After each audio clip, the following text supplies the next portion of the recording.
43 yes yes yes yes yes maybe but yes.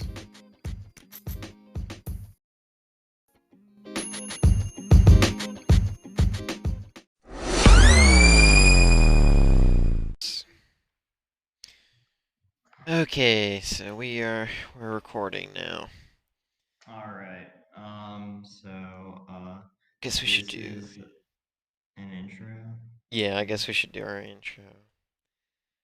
Uh, Dude, where did those intros come I don't from? know. I've got a live band behind me, and they've just been waiting for us to start recording. So I All figured it right. was as good as time as any to just go ahead and bring them out. Okay. Mm-hmm. Yeah, we're podcast 43. 43. 40 fucking We're 3. but we are we're a film podcast where we potentially a podcast inside a podcast. Where we discuss cinema, and every week we will highlight a movie and we'll talk about it and we'll talk about other stuff and Other what's film going on. related news So that yeah, would be going on. I'm Chris, I'm and I'm Fulton. and It's a pleasure to and be here. I'm honored. It's an honor. And yeah, we're just gonna talk about. I guess you lead the way, Fulton, about how you want this to be structured.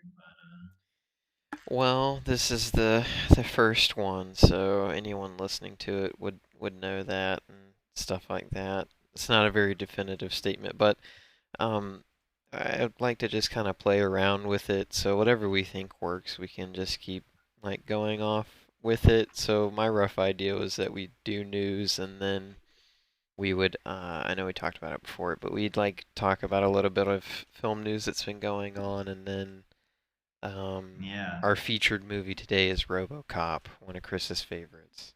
that's right. It's a magnificent film. That's Hmm. why I love film. But we'll get into that later. Yeah, So yeah, as far as news is concerned, this week, I there mean, other there than was something I did want to talk to you about in terms of like new stuff, and mm-hmm, I don't think we mm-hmm. talked about this, but there was just a deal signed with AMC and I want to say Universal. So like when the outbreak happened, everyone knows um everyone knows that Trolls World Tour was kind of the end of it all for the film industry. Um As funny as that sounds. yeah, I mean it's it's probably not true. I mean, theaters will still survive, but the whole like need for video on demand because of the pandemic, I get why they did video on demand because it's kind of the only way that you could effectively get films out because theaters shut down, I should say. And when that happened, Trolls World Tour did as good as it did. Um, well, Universal said that they were going to be releasing on both platforms, so like in theaters and then video on demand. And then AMC hit him with a clap back and said, "All right, well, no more movies, no more Universal movies shown at our theaters." And then I want to say, well, it was Regal, hit. They joined in the clap back, and they said, "You know what? We're gonna join in on this." And then they just AMC and Universal just signed a deal to where they could release their movies in AMC theaters, and then I think it was after 2 weeks they could put it on video on demand. Yes, sir. So That was that was what they decided to do. And I think, I mean, yet again, I mean, like, I kind of expected that Universal that they would eventually reach a deal because I there's mean, no like they would need. I'm not gonna say they would need theaters, but it's definitely a huge. I mean, that's how they make money here. I mean, I know they make a shit ton of money internationally anyways, so I don't think like domestic box office means too much to Well, them, but I don't know the figures. well, then on top of that, you have to think about so like when they first did this, when Universal did the whole, what was it Emma, the Hunt, and Invisible something else, Man. Invisible Man. Mhm. Yeah, when they were like, all right, so we're doing these, where these movies are in theaters, but obviously things have gone to shit, so we Mhm. can't play them in theaters. So uh, we'll let you rent them at home for like 20 bucks, for like 48-hour period. At first, I was like, man, that's kind of a steep price.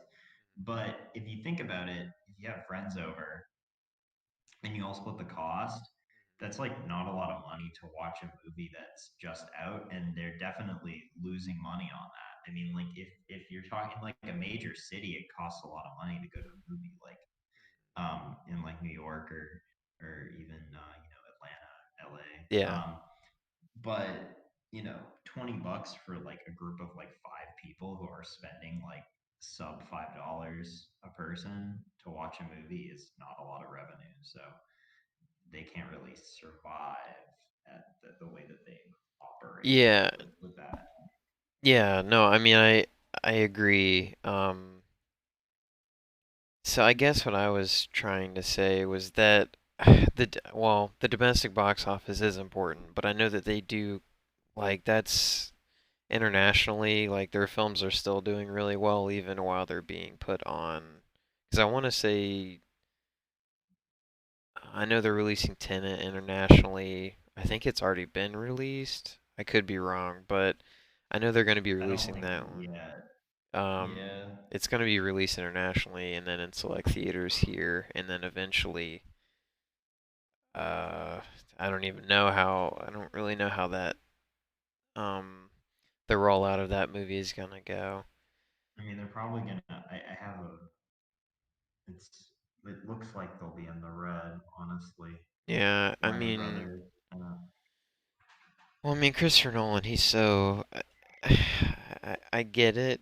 You know, I understand him wanting to have his film shown in theaters, but if he really just wants it to be released in theaters, he should just like delay it for a year.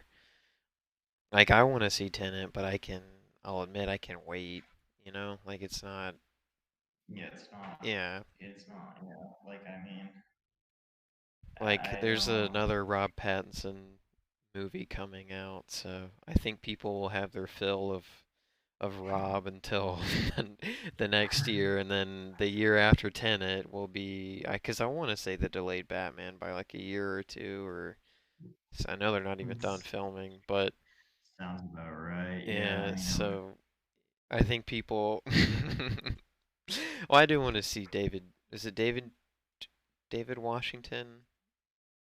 John David John Washington, David I think. Washington. Yeah, I'm excited. I really like the cast of that movie. I am getting a little sidetracked, but um, essentially the argument I wanted to make is I don't think 2 weeks is enough for a film to really have a successful run in a theater.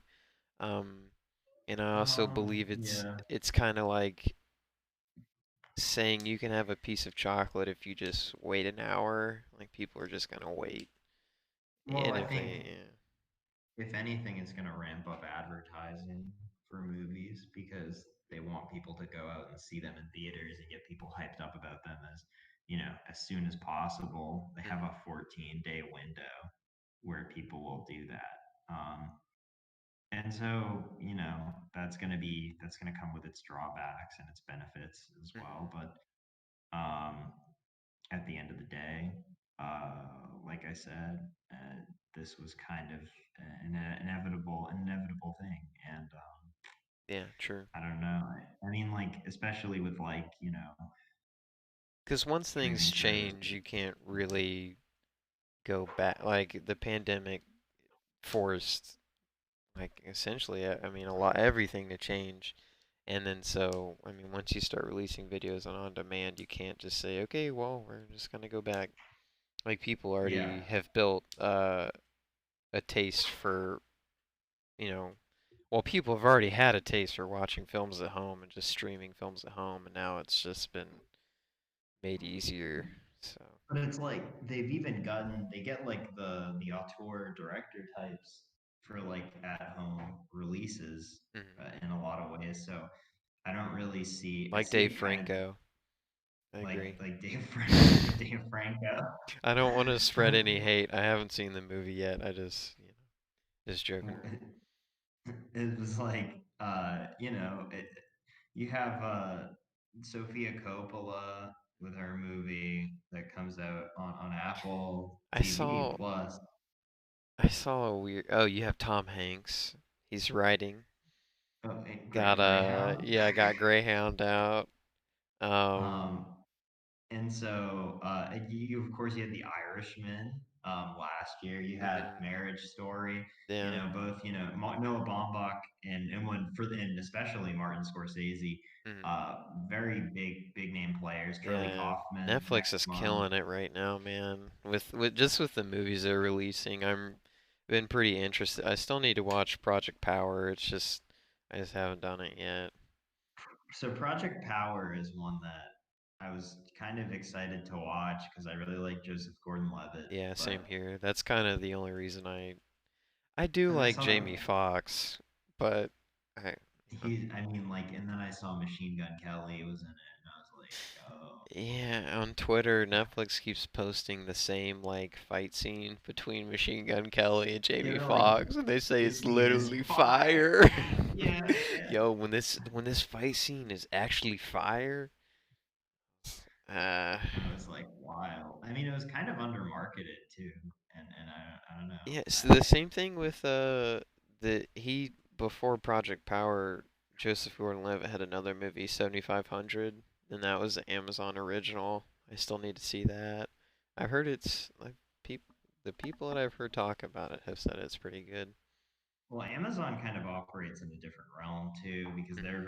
they're much more keen on doing the theatrical route too. Mhm. Um, with but they've also got they've obviously gotten some good talent like Jim Jarmusch had Patterson, which Mhm. was one of their earlier productions, and then of course like Manchester by the Sea, which like I think is probably like one of the best movies of the past decade, was I another love that Amazon movie. release, or like yeah, There was theatrically. shit. What was Neon that movie Demon. called? Yeah, there was Neon Demon, but there was oh, I can't believe I'm forgetting the name. Had Steve Carell and Timothy Chalamet. I think the Beautiful Boy. Beautiful Boy. I was Yeah. gonna say Lost Boy, but I was like, no, that's not The Lost Boys. it. With Joel Yeah. Schumacher. Um, R.I.P. but like, yeah, and then you got HBO. Well, the thing, my worry is that right now, as the landscape is changing, Mhm. um, a lot of studios are still holding on to their bigger name titles Mhm.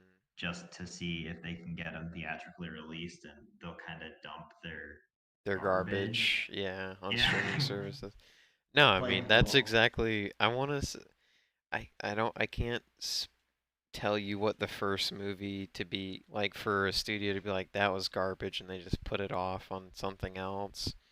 I can't man, tell you. I'll tell you what I think is the first movie that did it, and I'm probably wrong, but the Cloverfield Paradox. I was just about to say that. Yeah, Yeah, I I think heard they that got was that the shit one. out so quickly, man. They released a trailer and then released it in the same night, Dude, which yeah, is I an remember interesting watching strategy, but I remember watching the Super Bowl and then being like the Cloverfield Paradox out at, whatever hmm midnight or whatever.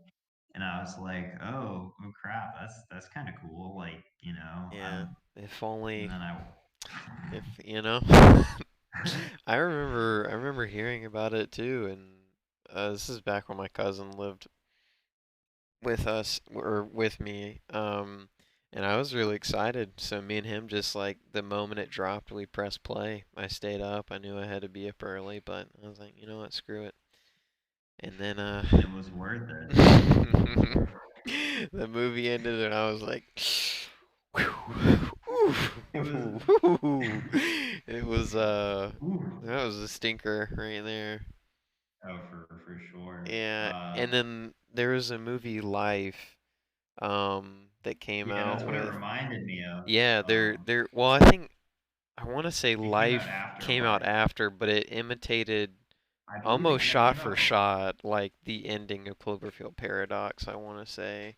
I could have swore that Life came out earlier because I remember going to see Life and doing a write up on it, and then I remember referencing it in my Cloverfield Paradox review. Which, not saying that Life was pretty I thought it was nit. I thought it was entertaining, but I didn't think it was anything. Life came out in 2017. Well, okay, and Cloverfield well, it came out in 2018. 2018. Wow. Yeah, Okay, so like then I had that February or reversed. So Cloverfield Paradox imitated shot for shot what Life had done. That's my bad. That one's on me. and well, but in Life had that fantastic Ryan Reynolds performance that we all know and love, where Maybe maybe we should just do a podcast that's focused on Ryan. We should just have a Ryan Reynolds episode of the podcast. that would be pretty a sick sequence where we'll talk about why how Van Wilder really changed our outlook on life and made us excited to go to college. Um, Yeah, that I did the night before orientation. I sat down and watched Van Wilder. So at orientation, I actually showed up in a toga. Unfortunately, my ass was hanging out, so they told me to leave, and so I wasn't really able to get my bearings. But at least I had done it the right way, you know. yeah, that's right. That's right. Um, And I'm so happy that yeah that that we that happened for me. I that happened for appreciate you saying you. that. What I want to know is I'd have to like watch all of his films and see kind of where he took that turn into just playing the same character, but I just don't know if I want to do that. But I'm pretty sure it's Deadpool. I want to say it's like Deadpool, where uh, like everything post Deadpool, he just played Deadpool, or not even played Deadpool, but played Ryan Reynolds. But yeah. I don't remember what he did before. Well, trying to think because like he did some like stupid stuff. So, I mean, he's been in a lot of bad movies, but Yeah, I don't necessarily remember him in like he was in like Harold and Kumar Go to White Castle. I remember that, he was in and X-Men, but he played Deadpool, Green he was in Lantern. Blade Trinity. Oh yeah, that's true. I remember there was one movie he did. What is it called? He was buried alive. I've heard that movie's good. Yeah, Buried. Oh, Yeah, it is buried. Okay. yeah. I heard good things about that one. I didn't want to see that. But yeah. Anyways,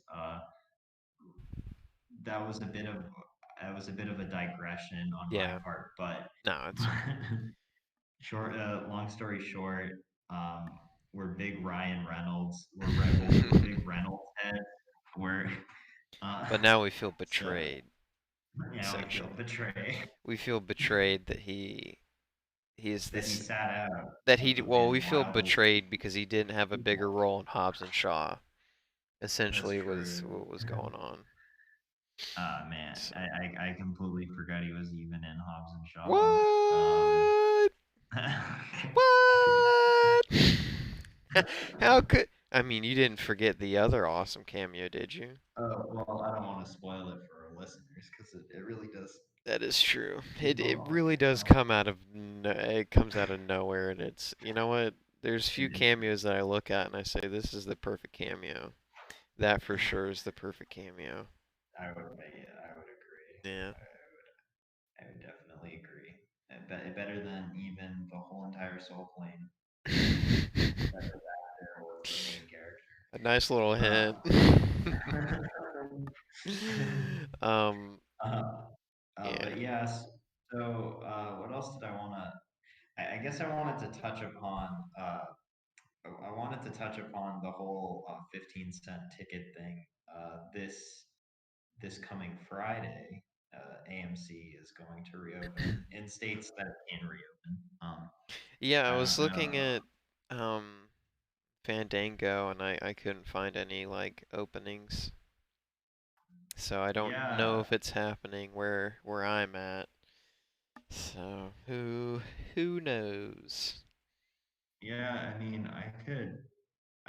So I guess apparently they're doing. I'm on the website right now. Oh, wow, Is it AMC's website?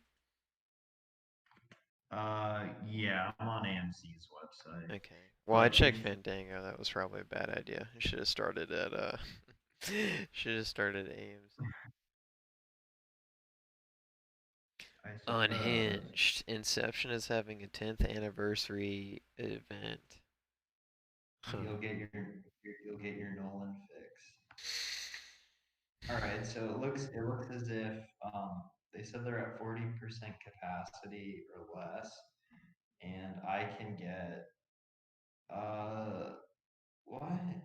Yeah, no, it's charging me $10 for unhinged. I don't know. Sick. Oh well. We'll figure it out. Hopefully. I mean, I don't know. Maybe it's only like older movies that they're playing because there really isn't anything else coming out except for Unhinged that they could play. I don't know what Words on Bathroom Walls is, but I guess that's coming out. I have not. I haven't heard of that. Oh boy, Beauty and the Beast. They're playing it again. Yeah, but I don't know. They're really trying to push. They're really trying to make this push to get people back to Movie theaters, theaters. but I don't think it's gonna work. Because I just don't know if it's safe, but AMC literally like they can't hold out anymore. Like yeah, I mean they've already said that they're like if they don't do anything, then they won't make it past the year, and so that's the biggest chain in America, right? I want to like for domestic, I want to I say would it's say AMC. yeah, AMC then probably second, and then Regal, and then I don't know Cinemark or whatever. Yeah, But so I you don't know know, this article that I pulled up. I think the case may be that if you want to, you can't buy the 15-cent tickets in advance. You may have to buy them the day of. I think that that's what it may be. okay, it says that just so you know, I won't state just 'cause I don't know, but oh, sorry for that notification. AMC 10 is opening on September 3rd, so I'm assuming they'll be playing Tenet. I want to say, I would assume. A, Yeah, it'd be interesting. well, and then AMC 11 is opening on the 27th. Yeah. Okay. So that's So you're next Thursday. so you're missing, but you're missing out. You're missing out, dude, on those sweet 15-cent tickets. Yeah, Um, I don't think it's opening back up. But if I could, if you could um, do it, you let could do it me, in like a safe way. yeah, because I mean, I'm dying to go back to the movie theater, but you know, what I was gonna Yeah. do is just take some Lysol, just wear like, take some Lysol, take a mask, don't eat any food or anything. Yeah. I guess if you eat food, you kind of have to bring it on your own, but then that kind of goes against the concession Well, policy. I Well, I mean, wonder if they're being lenient with it now. but I would like to see like Actually how many go. people, well, no, how many people actually go, Yeah. but like on top of that, like how many people will, well, how many people like go to the movies like regularly? So I'm talking like, 2 times a week Hmm. plus. any of those people actually buy concessions in the first place. Because I say I rarely get concessions. I never really do. So I mean that's not Um, really that big of an issue for me, I guess. I don't Like really. I mean, I no, the for people that are listening, I've worked at like a movie theater my whole like ever since I've been able to work, I've worked at a movie theater essentially. Um, so we would have regulars that would like constantly come in and get like a medium popcorn and a medium drink. There's like this older lady that would always come in and do that. But yeah, concessions, it's so like to me, I'd really only get concessions if I was really hungry. Um, but I mean, the thing that's fucked up is like that's how they make their money. But that's why the prices are so jacked up because that's how they make the bulk of their money. But I mean, I can sympathize with people that don't want to buy concessions because it's like a ridiculous price when you could just go to the corner store like right next to it or like a CVS or and you can get it for way cheaper. But um yeah, sorry. Yeah, it's just kind of tough to sell popcorn for $7 when you can get the same thing. It's not movie theater popcorn, but you can get a bag of popcorn for like $3. And then yeah, I and think it's this is a probably yeah. infinitely better for you too Yeah. if you can. Yeah, there's a ton of butter and shit like but um which I'm not helping the theaters by saying that, but Hey, I'm listen, wondering, we're not shills for anyone. We're our own. You know, we're just here to shoot the shit. You know, tell the yeah. truth. Uh, Yeah, liberals. that. Listen, No, I'm just there's kidding. no need after Joker hit 1 billion. We don't need any other Did one. it hit 1 billion? Yeah, it's the first R-rated movie to hit $1 billion. Dude, what a perfect movie to hit 1 billion at. It literally This is the I can't believe I think I've told you this in sure confidence. I just can't believe I've seen that movie 3 times. I can't either. I've seen it 3 times too at the theater. The last How two have not me as and you much. both done? Just to let it be known, I told too many people that I'd go and see it, and I forgot that I told that many people I'd go and see it. So that's why I ended up seeing it 3 times.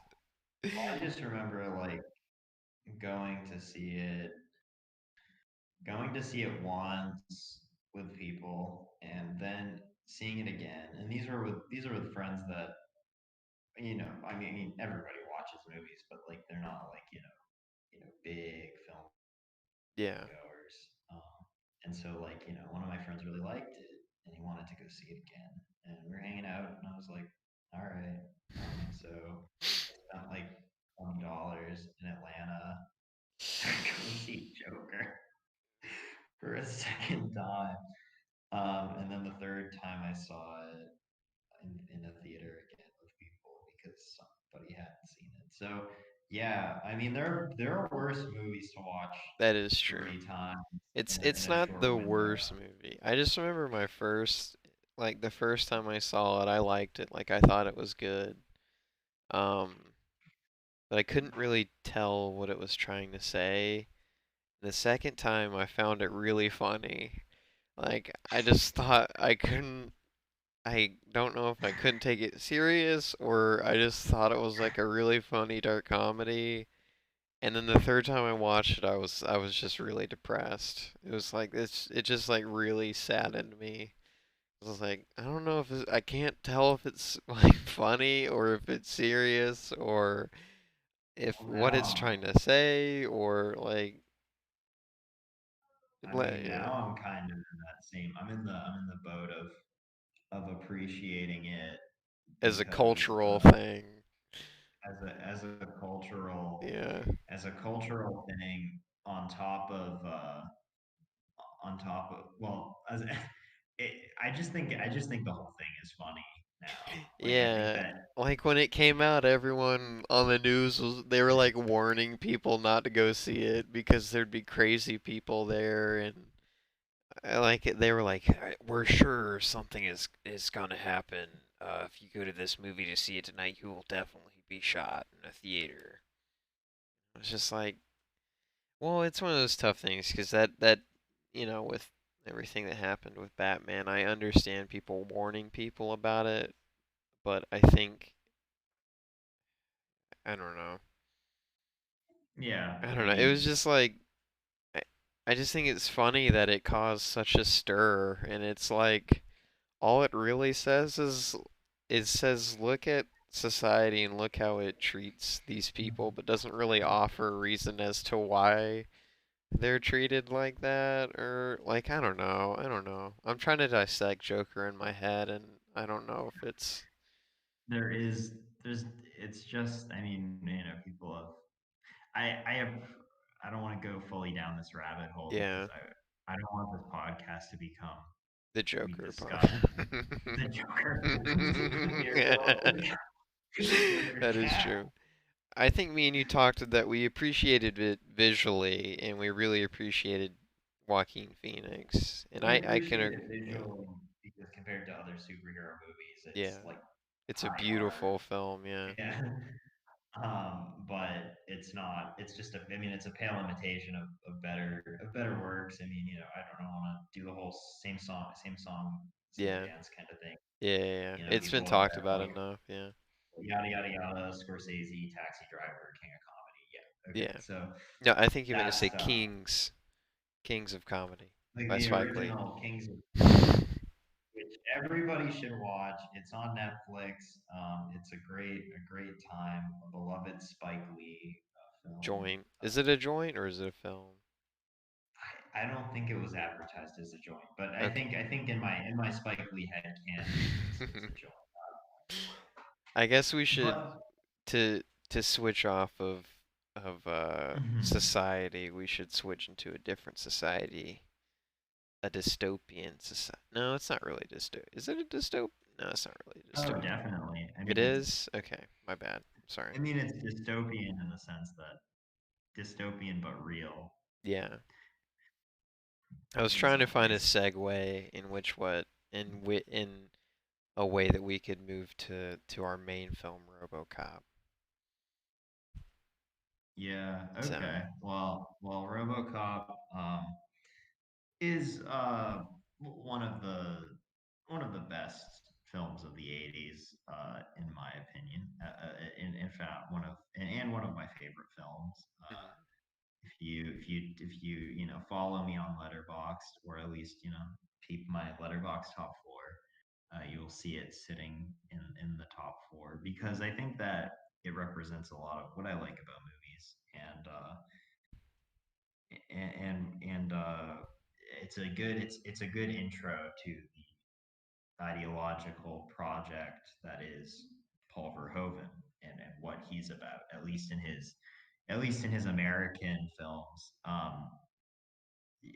But very much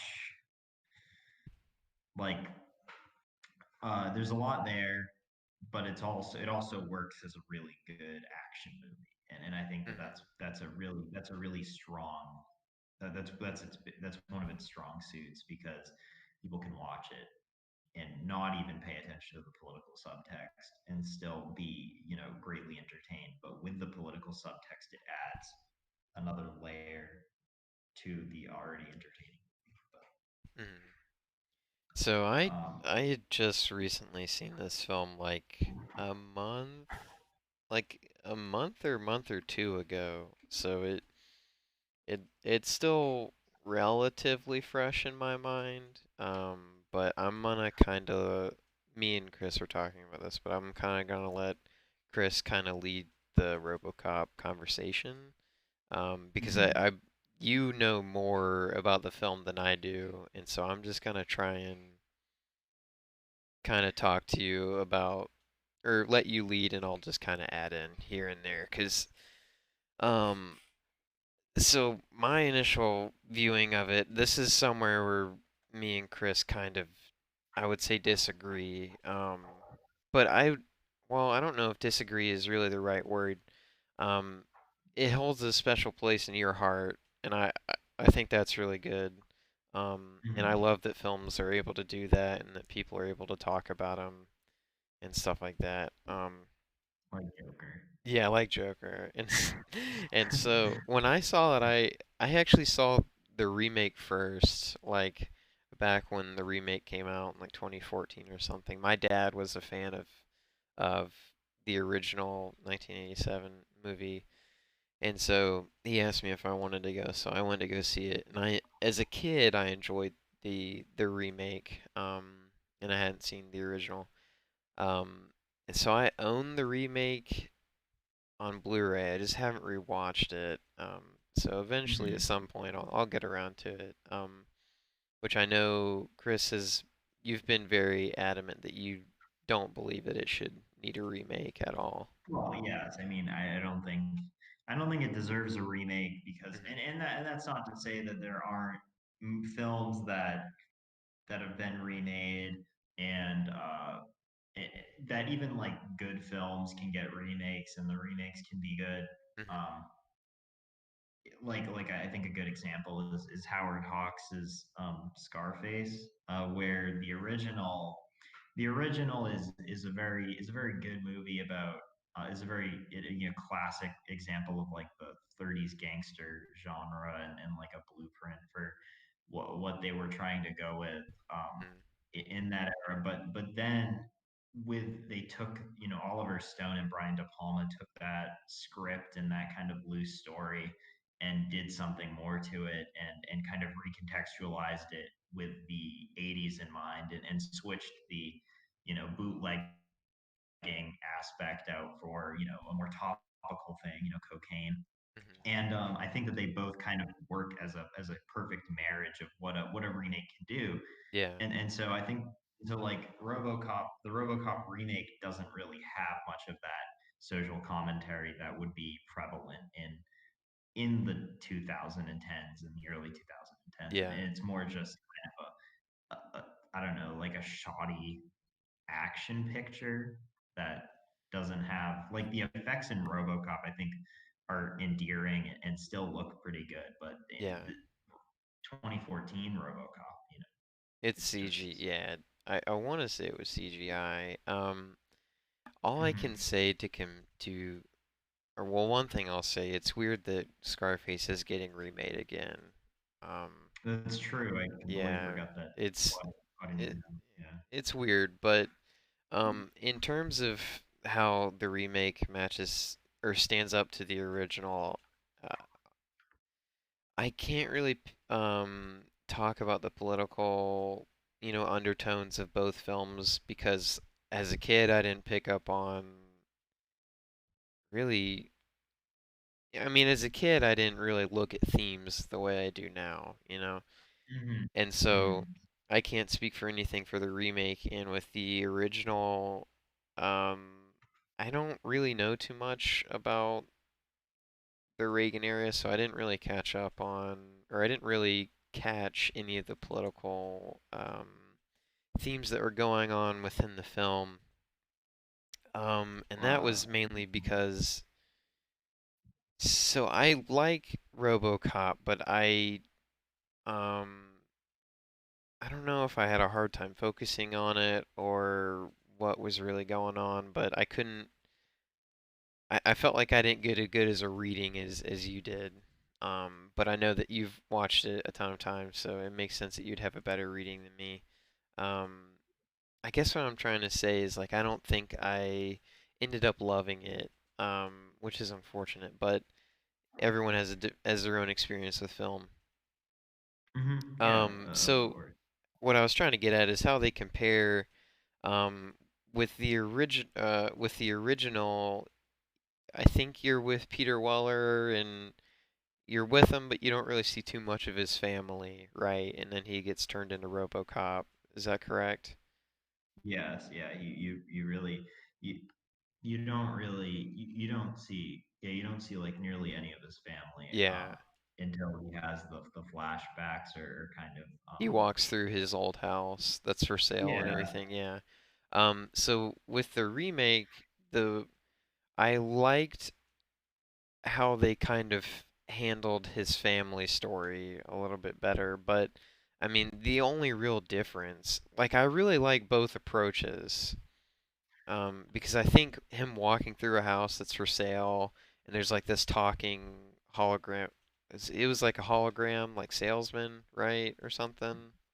Mhm. Okay, I think that's a really interesting idea.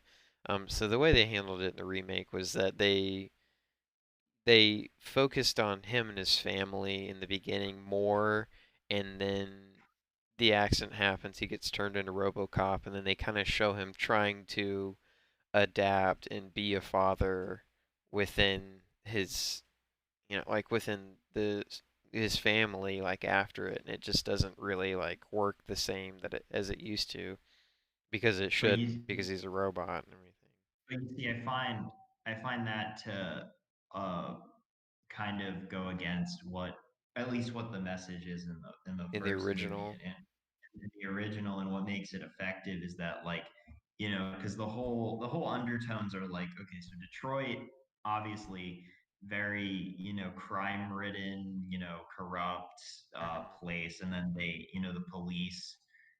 the police are there's an issue with the police, and so then they decide to privatize the police with omni consumer products, and they create the Robocop project, and they use Alex Murphy, Peter Weller's character, as a prototype for like what it's like. That's like literally what the poster says, like the future of law enforcement. And so, but he's murdered, and he becomes a property of the state. He becomes a property of OCP and of Detroit, and so he doesn't and so like he just fully loses that autonomy over his family and stuff, and I think it makes it more effective that like that whole part of him, since he's not a human anymore, or Doesn't doesn't have any exist. doesn't exist, and he's trying to fight with that inside internally. And yeah, I think that it just makes it I just think it makes it better and more like on the nose as far as like satire or commentary is concerned. Than I just remember that in the RoboCop 2014, they don't really touch upon that too much, and it's something about drones. I don't know. I remember drones Yeah, being a big part. there was something about it with the family thing, like with like post being RoboCop. I know he does like try to be a father and I guess a husband too, because he's trying to care for him, but it's I don't know something with I think he doesn't have all his memories yet or something. I don't know. Like I said, it has been a while since I've seen it.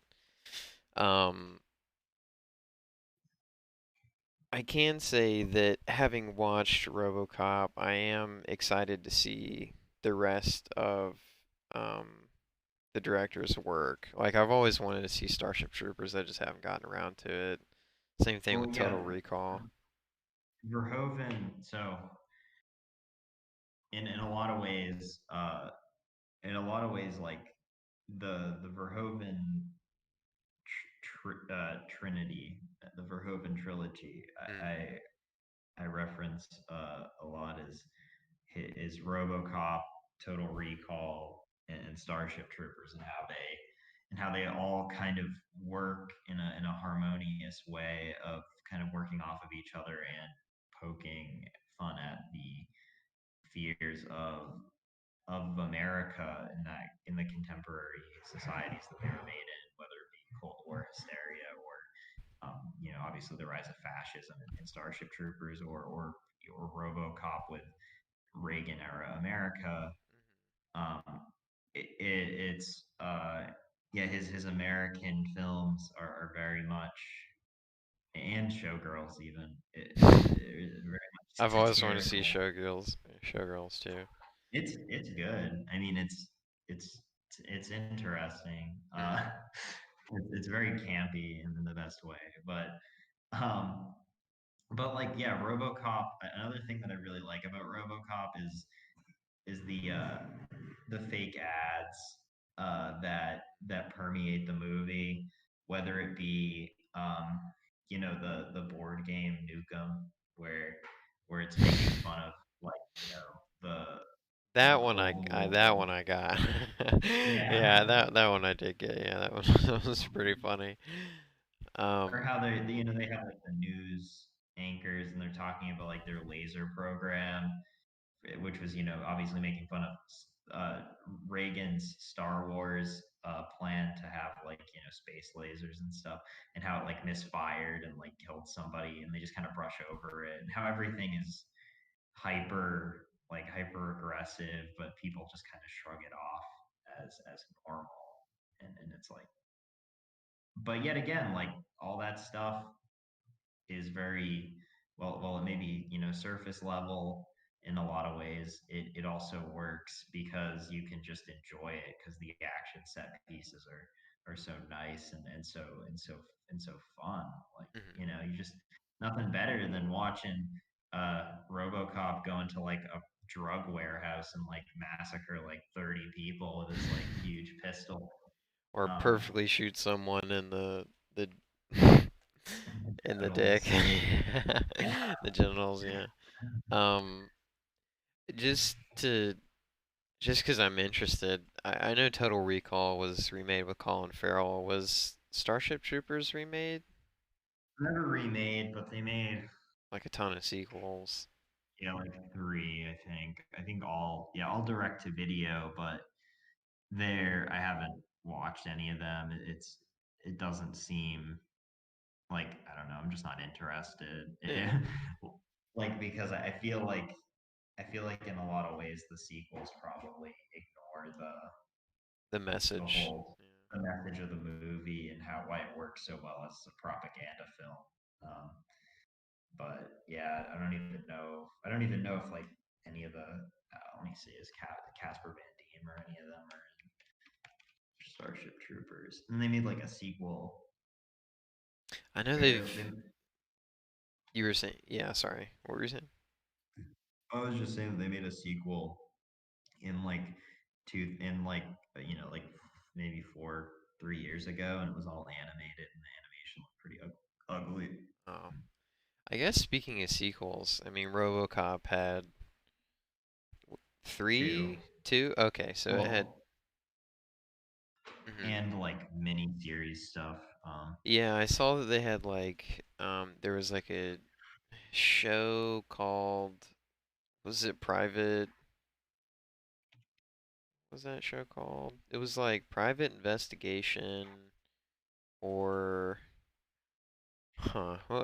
and they were like our like full length like film length episodes. It's called something.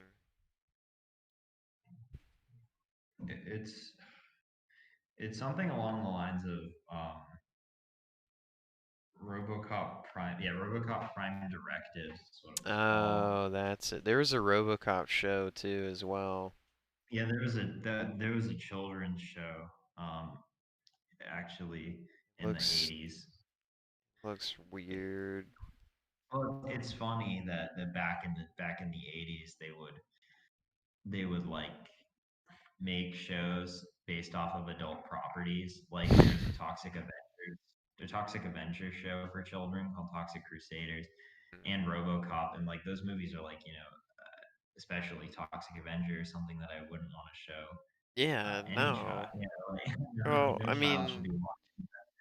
what reminds me of that is, like the original. I know you didn't really like it, but it holds a very soft place in my heart. Was the original Teenage Mutant Ninja Turtles, and the first one's kind of dark, and then it was so dark that families complained, and so that's why like the Teenage Mutant Ninja Turtles, they never like actually have Yeah, weapons or use weapons in the sequels, and they yeah, made like a really yeah. shitty, really low budget um show like called The using Next like Generation. sausage links as like nunchucks and stuff in the second one. I don't know. It. I think it would have been better. I guess you could make the defense that, or you could try and make the argument that because the show had such a low budget, they're kind of working with what they had, but they weren't given a lot of money like at all. I've only seen a few episodes, and like Shredder literally looks like he has like painted cardboard on him, and it's kind of funny. But like at the same time, like this show to me wasn't really entertaining enough to get through that. But that's a Yeah. that's a side thing. But Yeah, so but you're saying about the sequels. mhm, I actually watched RoboCop 2 a few days ago. Funny enough, and I haven't seen the third one because I've just heard it's pretty unbearable, and it doesn't even have Peter Weller in it. Peter mhm, Weller decided to do Naked Lunch instead with which David was a Cronenberg. very good call on his part. Yeah, yeah, I'd say so. Unless I can watch RoboCop 3 and find something, incredible about this movie. But But yeah. RoboCop 2 is kind of it's kind of a mixed bag. Uh, like I can't really say that I would have appreciated. I can't really say that I came into it and I knew I probably wasn't going to like it too much, but there are some genuinely good parts about it, and I think it's kind of funny in a lot of ways. Like Mhm. there's one of the villains is a child, like a literal child that has a gun and swears and like shoots, like has like and is like in with the drug kingpins and stuff. So that's kind of Just like it fun. should be. Yeah, I mean, yeah, that's I mean, with me and watching sequels, for some reason I have a weird feeling of like obligation to watch them, which I know I shouldn't, but I just kind of enjoy watching as as often as sequels disappoint, for some reason I do like to watch them just to kind of see yeah, where they take it. So eventually I'll get around to 2 and 3. But I did honestly, like when I watched the first one, I kind of wanted to see what they would do with it next. Not that it really is a story that feels like it needs more. I was just kind of was like, well, what would they really do with it? So that's why it yeah, kills me that I still haven't watched Beyond Thunderdome, but I'll get around to it someday. yeah. I mean, that's I'm very much not. Yeah, I'm not Hmm. like that. I Yeah. think I'm more like, is this gonna be worth my time Hmm. type type thing, Which and that's a good way to view it. But I kind of just like yeah, watching whatever I like, whatever sounds the most appealing. But I come, I think me and you could.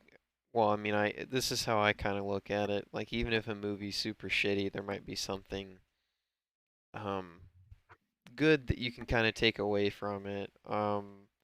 So like maybe it's I a small mean, performance or something, but 2 hours isn't always a good sell for just one good thing. So I understand why people don't, you know. yeah, I mean, and I think that in a lot of ways, RoboCop 2, it walks back a lot of like the ending of RoboCop is very good because it shows the I don't know. Are we doing? Is this spoiler chat or like? I mean, I don't know at this point. Um, we can say spoiler warning. I'm sure we probably spoiled something. So Yeah, like we actually haven't gone too far into like specific story plot stuff, but we can just say like, hey, well, spoiler warning, everyone. So well, we like just said it, so now yeah. you're So good. so RoboCop 2 ends with a clear, it's like showing that like the regaining of Alex Murphy's humanity when asked what his name is after finally uncovering like the whole omni consumer products like thing, like trying to control him with the prime directives and stuff. And after he does that, they ask him like, "What's your name?" And he would say, "My name is RoboCop" throughout the movie, but then he says, My name's "My name Peter is Welling. Peter Weller, and Sorry. I'm a historian." uh, but yeah, like he'll say like he said like my name's Murphy, and I think it shows like oh he regained his humanity. Like what will happen after this? And then like RoboCop 2, it's just like oh he's RoboCop again. Hmm. He's doing more of the crime busting stuff, and Omni Consumer Products still exists and is still pretty bad. Yeah. And the people behind it, I think, are is even more baffling. Like you had Irvin Kershner, Oh director of wow. Fire Strikes Back, Yeah. directed, and then you had Frank Miller write it.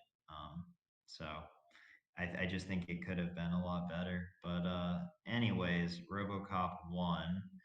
is RoboCop 1 also has aspects of like it's like it's pretty much a western in a lot of ways, um, I which never makes it thought about it like pretty that, so that's interesting. well. How he uses his gun, twirls it, the whole 9 yards. Yeah. yeah. The score is very sounds kind of like a western in a lot of ways, like a but it's like also like it also has like that urban hellscapey kind of feel to it, which is like definitely the main draw to me on Hmm. top of that. But yeah, I just think it works a lot better as its own product, and I tend to not really look look past that for any type of like subtext of like what it means because I think it works quite well just as a standalone product. So Yeah. um, yeah, and also like the whole gentrification aspect of it is quite ahead of its time, I'd say, with how Omni Consumer Products wishes to pretty much destroy Detroit and erect Delta City, Hmm.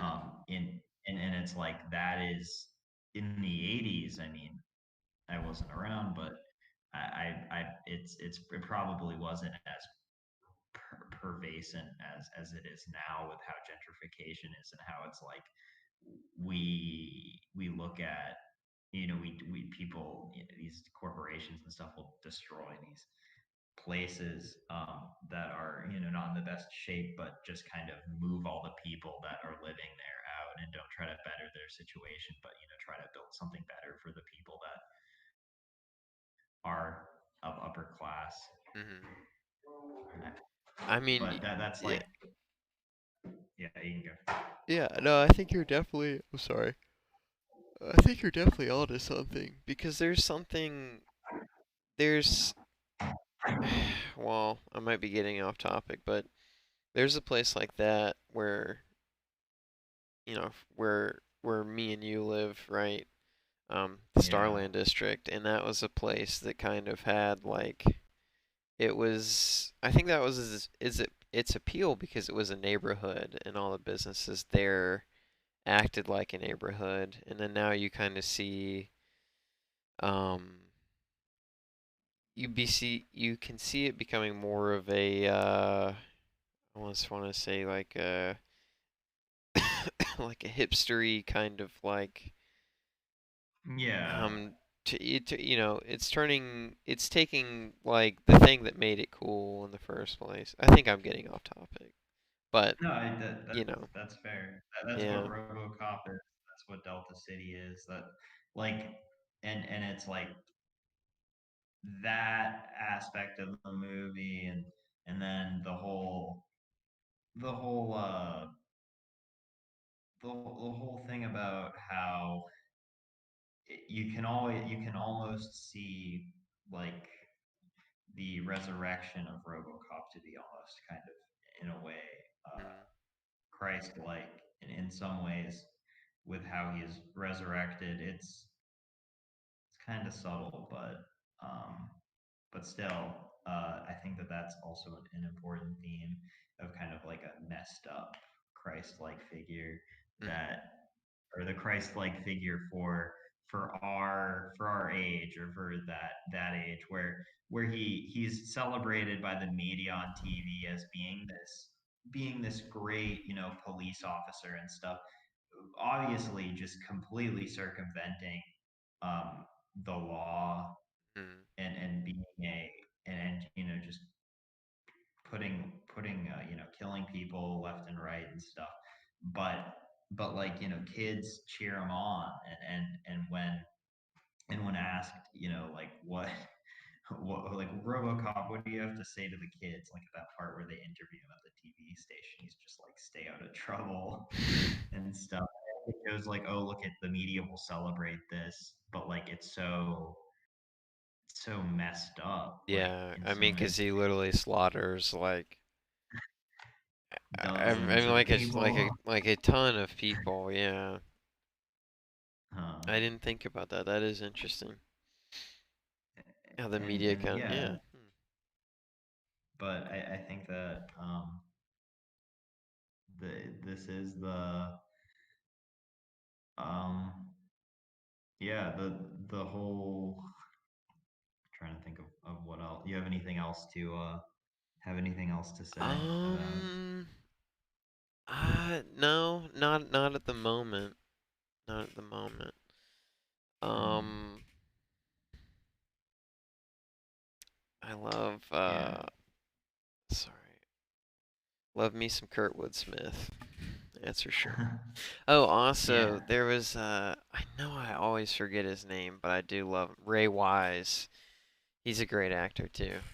I know I'm not really building off of any of the thematics or anything, but like I Yeah, said, I didn't Ray really Wise. catch up on too much of that. But I can just say I love seeing him go Well, crazy. He's amazing in Firewalk with Me Twin. and Twin Peaks just in general. So I would agree. I think Ray Wise really makes Fire Walk with Me. yeah, And, maybe and we should yeah, talk so about that on an episode or something. There's a lot in that movie yeah, too.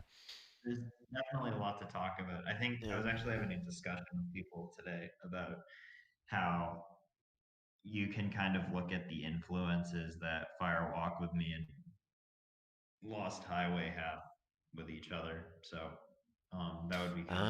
I think that Oh, could be. interesting. Yeah, I still haven't seen Lost Highway, but it's high up on my list. Yeah, Been for trying to sure. find a Blu-ray copy. I think they did one, but I think David Lynch said I think he kind of Yeah, spoke out against it or something, right? yeah, he didn't approve. That's the one that I have, but yeah, it's kind of, it's bare bones. There's no features whatsoever. So Hmm. Well, hoping for something better in the future, but I it was wonder one of if those movies Criterion could that get it, but might be something. hopefully, Oh, you know there what is we're something I doing. wanted to. So, with The Irishman, with that being on Criterion, Hmm. I I like Irishman, but I didn't think it. What I always go back to is like kind of why was this film important? Well, I guess with the Criterion, that's what I try to ask myself, and like why would they put it in there? I don't exactly understand why they would put The Irishman in the Criterion collection, other than they have the rights to it. So I just wanted to pick your Uh, brain about that. well, so I think that I don't. I think that it's important because I think it's seen as kind of like like, I mean, it's not Scorsese's last movie, but Hmm. it's kind of the last in what that represents in his period, in his filmography of like kind of like the end of that era for Hmm. those for because you got the regulars, you got De Niro, Keitel, and Pesci. Pesci. I Hmm. mean, not so much Pacino, but those three are have worked with Scorsese since the beginning, really. Well, with Hmm. Keitel and De Niro definitely. And so like it's kind of like they're in so many gangster movies together, whether it be Goodfellas, Casino. Mean Streets, Casino, um, and so then it's just kind of like the end of that. So it kind of represents a good bookend. But on top of that, I don't. Netflix is definitely quite stingy when it comes to releasing things physically. Yeah, true. Uh, and so I see that as a net positive, anyways. Like because it's like you're not really going to get a lot of those movies to be released physically unless somebody like Criterion or Arrow or any of those other labels will pick it up. Like because I mean Netflix doesn't have a. I mean they're not they They don't have don't like care. a factory. Yeah, they don't Well, care also enough. like the need for them to release a physical copy is really small because then that might be, someone might just want to see the Irishman or the Irishman, and so then if there's no physical copy, there's more incentive to just buy the subscription if someone doesn't already have it. So, Yeah, with going with Criterion, they're making a ton, I would assume a ton more money, and they're also able to, I almost want to say gatekeep it to where they don't lose out on that lost revenue, I guess. well, and they'll also receive the recognition with this with the types of people that are just like very much into like auteur cinema, Hmm. that kind of stuff. Like they'll be able to do that with that. So I think that it's really a I think it's really a smart financial and a smart branding decision. But there's plenty of stuff that, yeah, like it's probably never going to get a physical release. Like Yeah. I don't know about like even Defy Bloods. They haven't talked about that. I mean, that's kind of one That of the would bigger that ones. would be a cool Criterion one, I Uh, think. I did really I know we I did really enjoy the Defy Bloods. yeah, I Um mean, like I thought it was very okay. It mhm. was like it kind of, but like I'd still at least appreciate it like I said, like they'd be putting they'd be putting another movie that Netflix had on physical media, like because they've only done Roma and Marriage Story. Mhm. I think they're doing The Other Side of the Wind, which the Orson Welles movie. Last yeah. With So I guess I looking just forward want to to that. with Defy Bloods, I have my own grievances with it, but I was pretty entertained by it, and I liked that it was. I honestly gotta say it was the main actor, and he really sold me on it. But his name I'm Oh yeah, he was forgetting. But great. but he was in Malcolm X too. Yeah, I just like. I think I literally just enjoyed seeing him. So like I enjoyed watching him perform a lot, and maybe that's kind of like Elroy what did it for Elroy me. Lindo. Okay, yeah. Um, Um, but I guess we've crossed the hour mark, so I didn't know if you wanted to keep continuing or what you wanted to do. well, I mean, there's probably a few things that we can talk about, but we should probably try to wrap it up. Hmm. But yeah, I so I can see that. I think that there's a lot of things to be gained from The Irishman getting a release, and I mean, I'll definitely buy it. I was a fan of The Hmm. Irishman, and I I yeah, want to see how the packaging is. that's true. That's Um, true. because I enjoyed the marriage story. I also want to see what the special features are. But if anything, I probably will pick it up.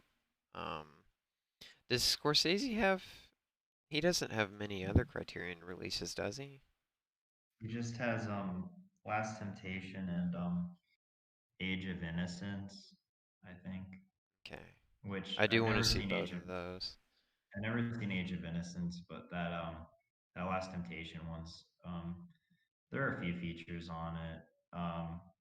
I would just pick it up, but I mean I mean, we could make a whole episode of me talking about Last Temptation of Christ.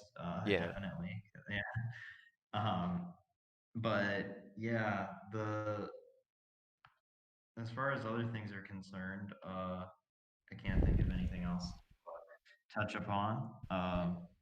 But I don't know. I'll let you have the floor for your last words. Um, in terms of what I'm thinking currently, I do want to rewatch RoboCop with everything that you've talked about in mind, and maybe even The Irishman. What sucked is, Mhm. so I saw The Irishman in theaters, but it was Thanksgiving. So me and Mhm. my girlfriend, we went to see, well, we were gonna see Knives Out and Irishman, but our there was something wrong with the times or something.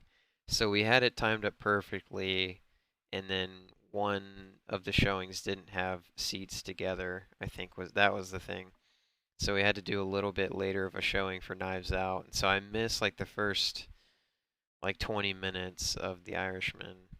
Um, so we got in it kind of already started, but I watched the beginning of it when I got home. But I kind of want to watch it in its complete version of it, where I didn't watch, you know, Yeah, you know. it kind of like fractured. Yeah, so I wasn't exactly clear on, but I almost want to say it felt like, I don't know, a love letter to gangster films, but I think it feels more like reminiscing on gangster films because that's a lot what. Well, Uh, that's what I appreciate about it is that mm, it feels reminiscent, but it doesn't feel like an imitation. but still yeah, it doesn't feel like an imitation of that because I mean like Scorsese is very much a man that came from that's what made him famous and that was the genre that put him on the map. And sure he's done other stuff, but he's still very widely known for that. Hmm. So for him to kind of have his last word on that type of film is pretty interesting Hmm. and it's just I think it's just a really good story. I think that Al Pacino won that Oscar. Uh, I know. I think he's funny in that film. But I did enjoy. I always love watching Al Pacino in whatever role he does. I think maybe I've told you this, but one of my top favorite performances of all time is him in Dog Day Afternoon. There's something Mhm. so I can't even, I mean I saw Dog Day Afternoon with you, Yeah. but there's just something about his performance that seems like it's on fire. And he's just, I mean, I Like know what he's supposed to be in utter panic, but I really felt like, like teetering the edge of insanity, but yeah, still, like it's rare when you feel like you're not watching an actor, to me at least, but it yeah. was perfect. Um, well, all right. Yeah. I I know it guess was a little digression, but it's okay. Sorry about we that. should we should wrap up yeah, well, thank you for listening to the first episode of podcast 43, It's been an and honor. You can and follow us on Letterbox. I'm Fulton Collins. Got a little photo of the Kanye Mountains as my profile, so and profile photo. I am just look up Chris Borg, and you'll find a profile picture of Speed Racer, and yeah, make sure to yeah stay tuned for next week when we'll discuss another movie that we have to Decide on. decide on. Yeah. All right. It's okay. Yeah. All right. Well, thank Thank you you. for listening. Thank you.